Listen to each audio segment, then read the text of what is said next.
street football and everything. A marvelous time. And I'll tell you about my pair of shoes. The first pair of shoes I ever had that I played football, street football. We didn't have any sneakers. There was only one kid in the neighborhood that had a pair of sneakers. His name was Rudy. I'll never forget it. Rudy came running by us so fast. What was that? I don't know. It was something fast. You know, and he came up. How you doing, gang? How's everything? It's good to see you. What do you got on? I got on sneakers. See, the way they make you run fast, you can run, stop on a dime. I'll give you 9 cents change. And you see these little rubber balls on the side there? Yeah, well, they keep me from making sparks, setting my pants on fire. Because I run so fast, you know. But we always had like a second pair of shoes to run in. Second pair of shoes used to be the best pair, but now that you go and you get a good pair, and they become the seconds, you see. You wear out the sole, take them to the shoe repairman, and instead of putting leather on, he puts on a rubber sole, which is cheaper, and at the same time, better for you to run it, because rubber, you can stop. So there's a difference the way they put on the sole. Now leather, they sew. Rubber, the shoe repairman tacks. So when you run and play, you don't wear the sole out as fast as you wear out the heads of the nails that hold on the sole. So when you do wear out the sole, wear out the nails, the sole flaps down.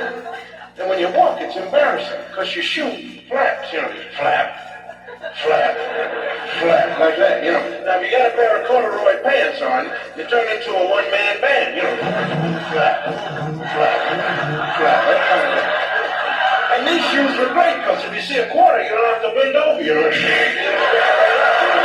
keep walking. Great pair of shoes. We played street football right there on the street. And this is where we had the greatest quarterback in the world. Our quarterback, he had to control 23 men on the side, and he was really great at it. You women don't know anything about it. You played with dolls and stuff like that. But here's a guy with an ingenious mind. He'd call a football play like this. He'd always get down on one knee and draw things. He'd take a Coke bottle top. Now, Shorty, this is you. This is a Coke bottle. I don't want to be the Coke bottle.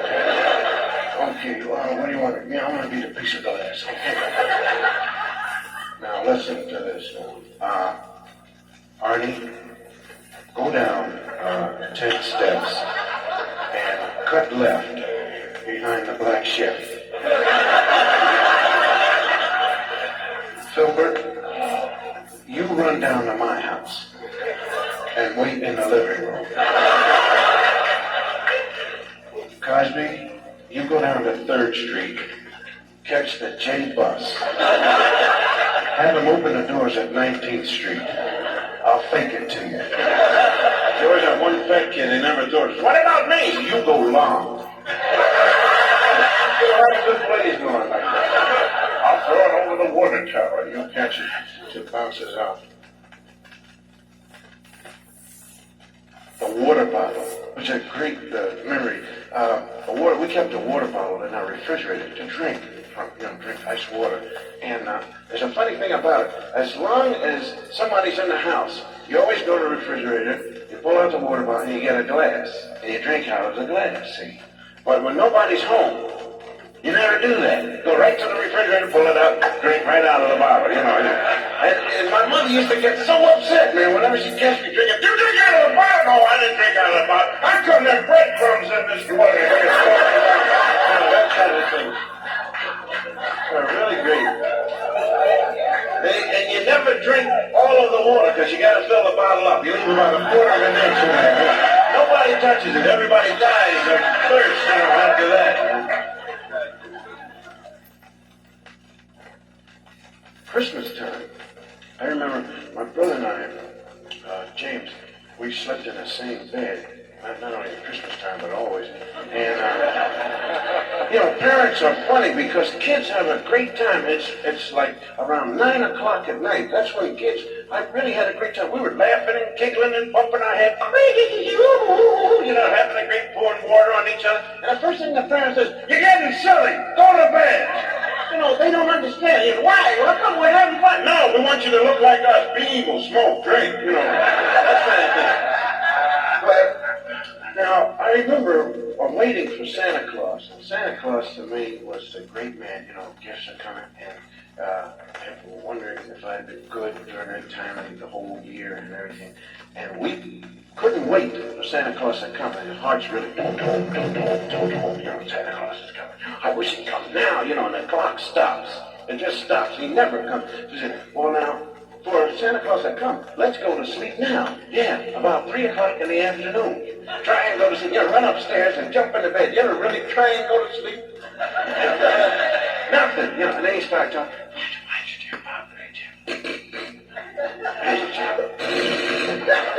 You kids better be quiet. That's not us talking. We're not talking up there. You better go to sleep or Santa Claus got to give you enough to put coal in your stocking. See, that's your fault. He's going to put coal in your stocking. No, he's not going to put it in money, put it in your stocking. Yeah, that's because I'm going to tell him that you went to bed every night, too. And I'm tired of rolling over on the coal spot, I'll tell you that. No, we really had a great time, my brother. I remember my brother and I, at the age of 8 or 9, we had a great time. Because we used to think of our father as a giant. Now, every Saturday, my father would go out and really booze it up because my mother gave him an allowance of about $5, and he'd go down to the tavern, they'd shoot darts and listen to Frank Marwell on the crystal set, stuff like that. And they'd sing, and he'd come home about 9 o'clock, really loaded with beer, and fun and everything. And he had a different attitude about him, We'd wait in bed for him to come home, and we could hear him, from upstairs when we...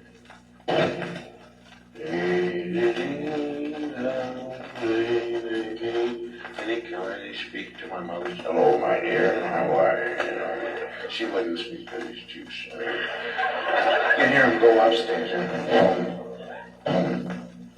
we look at each other and say, the giant is home.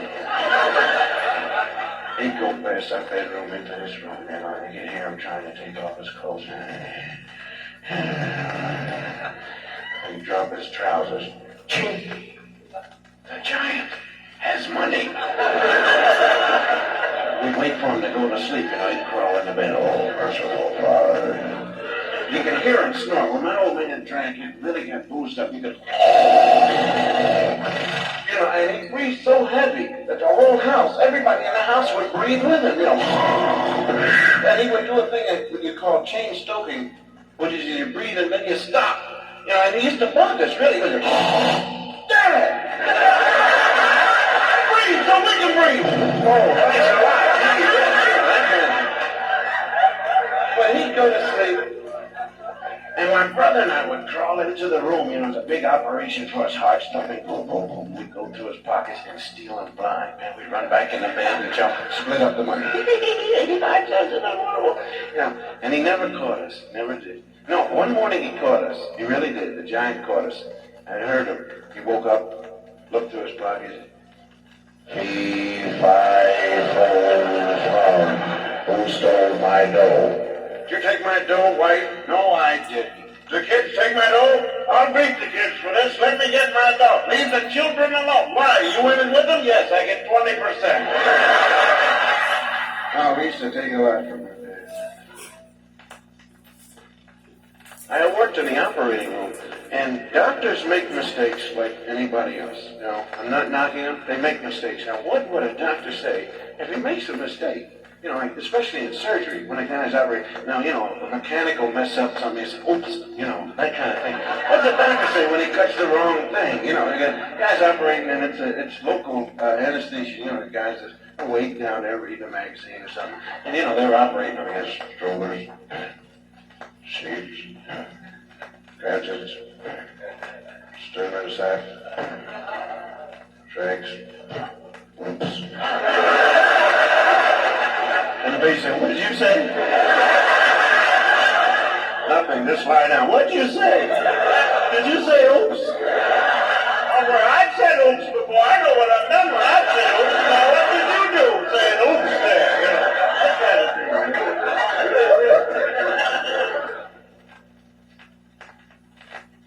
There was one guy that I always worried about, and this is a Lone Ranger buddy, Tonto. Now, Tonto, to me, always was like, I would say to Tonto, You know, why does he do the same thing? Because the Lone Ranger would always say, Tonto, yes, Kimasabi, I want you to go to town. You know, and every time he'd go to town, the bandits would beat the snot out of him. Oh, they'd give him, it's nice to have you in town, Tonto. You know, and he'd go back and the Lone Ranger would look at him, oh my goodness, Tonto. Did you get the information? Yes, yeah, you know, that kind of thing. And I'd always holler on the radio, Tonto, don't go to town. You know, they're going to beat you up again, man. You know, just one time. Tonto, yes, keep it up. You go to town. You go to hell. I want you to get the information. What is information? Information say, Tonto, don't go to town. That's what information says. Did you ever figure out what would happen if these two guys ever went into a town and there was no violence? There's nothing to do but get drunk, you know. Lone Ranger town really knocked out, you know. Let me hear you sing it out.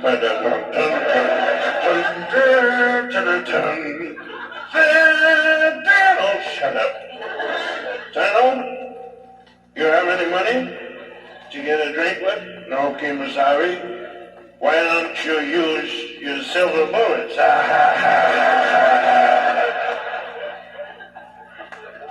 Well, we better try and work on the bartender. Right, Kimo. Sabri. Bartender? Yes, sir. How'd you like to peek under my mask?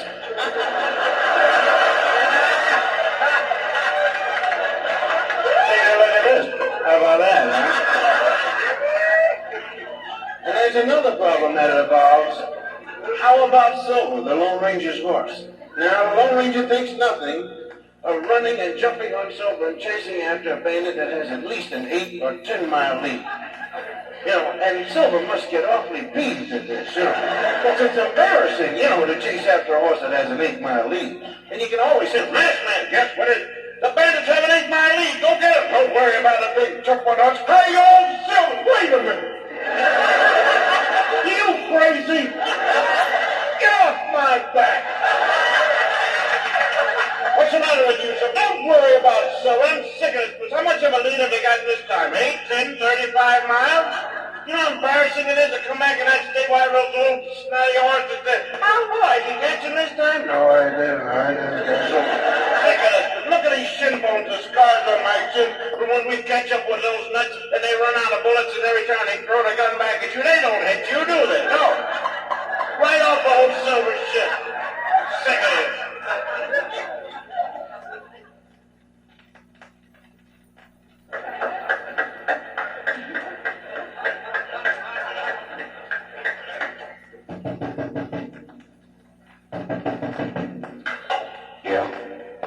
Pardon me, is Ralph Jameson at home? Who? Ralph Jameson. No, there's no Jameson living here. This is apartment 116. He lives down the hall, 114 here. Oh, thanks a lot. Did I wake you up? No, I was asleep anyway.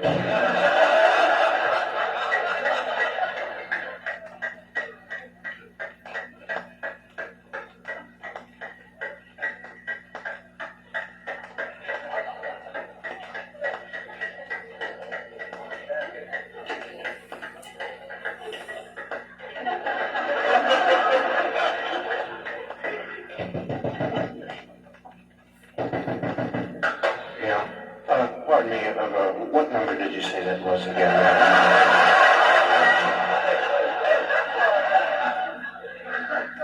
You knock on this door again, I'll punch you right in the mouth.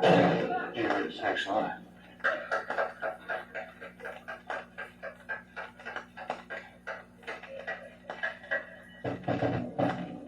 Yo, Ralphie, open up, it's me, Charlie. Open up. Better try that now, I know he's home. Hey, listen, Ralph. Ralph, did you... That scared